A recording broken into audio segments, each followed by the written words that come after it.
Chennai Arumbakkam metro rail நிலையத்திற்கு கீழே சரக்கு வேன் தீப்பற்றி எரிந்து சேதம். சென்னை அரும்பாக்கம் வெங்கட் கிருஷ்ணா நகர் 3ஆம் தெருவில் வசித்து வருபவர் கமலக்கண்ணன். இவர் கடந்த 6 மாதங்களுக்கு முன் ஒரு சரக்கு வேன் வாங்கி கோயம்பேடு பகுதியில் வாடகைக்கு இயக்கி வந்துள்ளார்.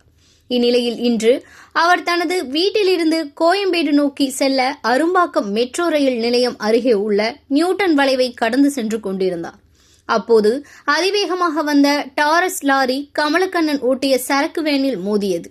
இதனால் சரக்குகளின் முன்புறத்தில் ஏற்பட்ட டீசல் கசிவால் வேனில் தீப்பற்றி எரிந்தது. வாகனத்தை இடித்துவிட்டு டாரஸ் லாரி நிற்காமல் தப்பி சென்றுள்ளது. அதிர்ச்சியடைந்த கமலக்கண்ணன் வாகனத்திலிருந்து தப்பி கீழே இறங்கியுள்ளார். இதனை அடுத்து காவல்துறைக்கு தகவல் தெரிவித்த பின்னர் தீயணைப்பு துறையினருக்கு தகவல் கொடுக்கப்பட்டது.